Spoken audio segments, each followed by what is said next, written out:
It is no secret that the housing market is in a bit of a slump. But what does that mean for you, and when will it rebound? If you're looking for advice in buying a house, you have come to the right place. Hey everyone, this is UpThink, and we want to talk to you about something that has been on everyone's mind lately: the housing market. Do you remember the housing crash of 2008? Well, numerous experts are predicting that we are heading for another crash here in 2023, and it is essential to be prepared. In this video, we will discuss what a housing market crash is, what could cause it, and how you can protect yourself from it. Stay tuned for more information, and remember to like, subscribe, and comment down below with your predictions of the housing market of 2023. Back in the year 2008, the last housing market crash occurred. Many had struggled during this period, from people going unemployed to many families being unable to pay off their mortgages and having their homes confiscated in the process. First, let us define what a house marketing crash is. A housing market crash can be a frightening and disheartening experience. These sudden declines in home values can be triggered by numerous economic and political factors such as unemployment rates and changes in the international market. Although homeowners are typically the most affected by a housing market crash, buyers may also find that their previously affordable homes are suddenly out of reach. Whether it is experienced firsthand or simply witnessed from afar, a housing market crash is never enjoyable. If you've heard of a stock market crash, then a house marketing crash is quite similar. Such crashes are caused by a number of macroeconomic factors such as rising interest rates, overbuilding, or an overall lack of consumer confidence, all of which combine to create an atmosphere of uncertainty in the real estate market. These events are usually short-term in nature, but their consequences can be lasting and can cause serious ramifications for those involved.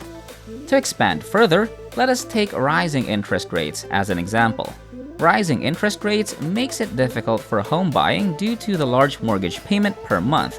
An increase of just 1 or 2% on that monthly mortgage payment can have the current amount be such a large gap compared to the monthly mortgage payment from previous years.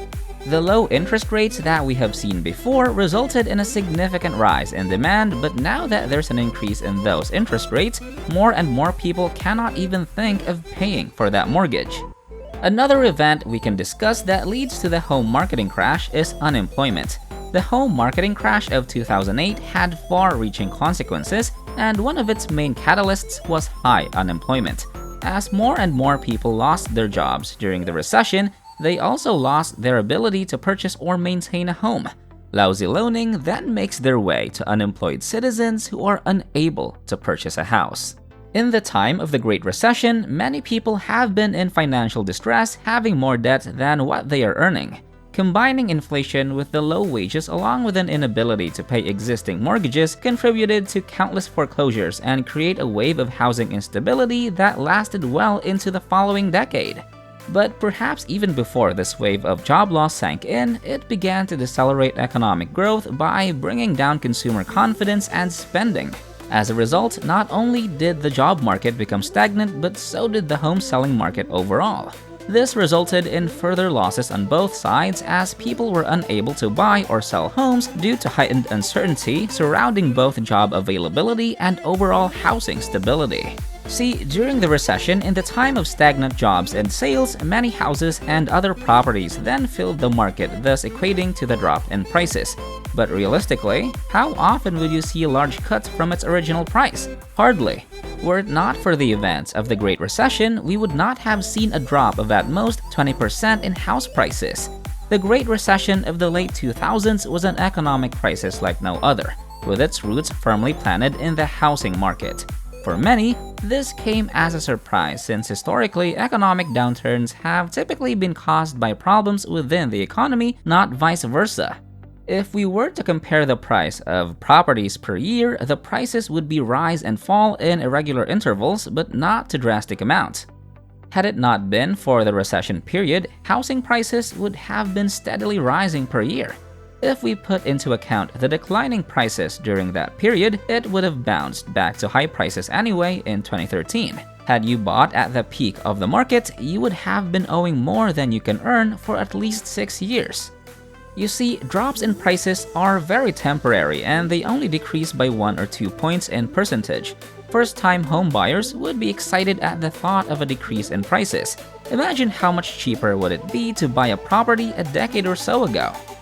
Hi guys, I hope you're enjoying the video. If you are, please do not forget to give this video a thumbs up. Your likes and enjoyment encourages us to put out more educational videos that can help in our everyday life. Now, with increasing interest rates, you would think that home prices would lower since if not, buying houses would make it less attainable. However, would low prices truly be a good thing?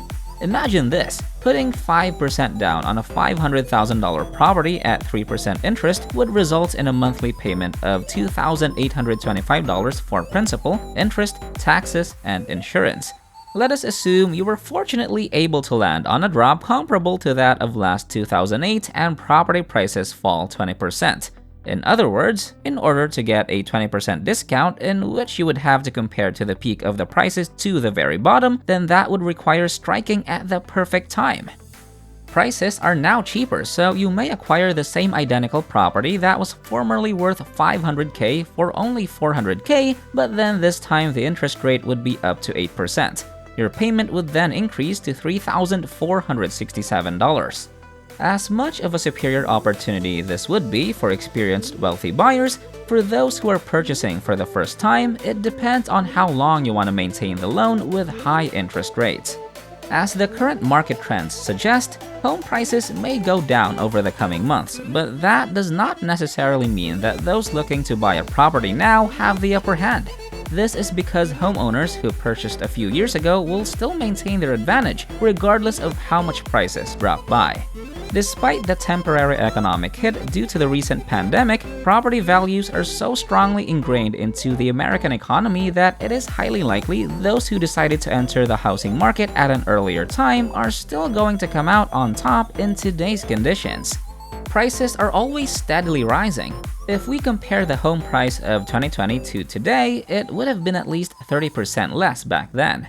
So even when we mentioned that waiting for the right time to strike would be a good thing, the reality is, rather than dropping, prices could increase up to double instead. Property purchasing is an investment that would take quite a long period of time. So before you make a choice, consider if you would be satisfied with your decision into 2.5 years or even up to 10 years. Deciding to buy a home is no small decision, and with current economic uncertainty, it can be difficult knowing what the future holds for housing prices. While of course nobody has any crystal ball predictions about where our economy will land next, there are still reliable steps you can take to make sure your investment in a new home pays off long-term, regardless of variables like interest rates and market fluctuations. Do not let external forces tempt you into trying to time the stock market. Instead, focus on what you can control that ensure an excellent return on such an important lifetime purchase. When you are deciding on where to buy a home, it is best to look into environments that have many moving in. You should also keep in mind how convenient the location of your home would be to the distance from shops, highways, schools, stations, airports, tourist spots, and other places that are being improved. Even the most inadequate house would be a good property in the best neighborhood. It seems counterintuitive, but often the most appreciated homes you can buy are the least expensive in a desirable neighborhood. The fact is, when you purchase a home at a lower price point, there is potential for future appreciation to go up significantly. Instead of worrying about the equity of your home staying the same or even decreasing because of market trends, taking a gamble on the cheaper home could actually end up working out better in terms of financial gain. It's understandable to want to live in an expensive part of town. After all, who doesn't want nice amenities and a sense of living in luxury? Still, recognizing what kind of opportunity lies in finding a lower-priced home could be extremely beneficial for making smart decisions about where you invest your money. Appreciation aside, by buying a cheaper house, you should be able to have some budget left over. With this budget, you can spend it on any necessary adjustments needed for the house, like repair and maintenance. It is always best to be prepared. Should you find your budget already used up, then the consequence of ownership cost being much higher than you thought could be dangerous. The types of properties you should aim for are those with potential for income. You could choose a suite or an accessory dwelling apartment as long as you keep in mind its rental capability. That is, if you ever decide to rent it out for when you find a new home for yourself. Earnings from rental service is good in more ways than one. Sure, you would be having a means for income, but you would also be able to use that income to pay off your mortgage in the future. That is why, in deciding a house to buy, it is best to not only consider your satisfaction, but also the appeal it would bring to potential renters or buyers when you decide to dispose of it in the future. Many who buy properties for the first time only stay in their house for 2 to 5 years, so straining your finances in the desire of obtaining a permanent home is impractical. Though it is understandable to act on what you feel about owning a home, rather than deciding on the heat of the moment based on your whims, assess the value that property would give. It can be exciting to go through the process of looking at different houses, but try not to get too lost in the excitement of the moment. Before diving into a long-term commitment like a mortgage and house payment, make sure that you have taken into account the hurdles you may encounter, like the rising prices and interest rates we mentioned earlier. There is never going to be a perfect timing to engage in something like investment or starting a new business. So rather than pondering and waiting for the right moment, use the time to understand how the market moves every year and be realistic in your anticipations. If you look at the big picture and review everything you need upon embarking on this long-term purchase, then you will be walking on a road with less regrets.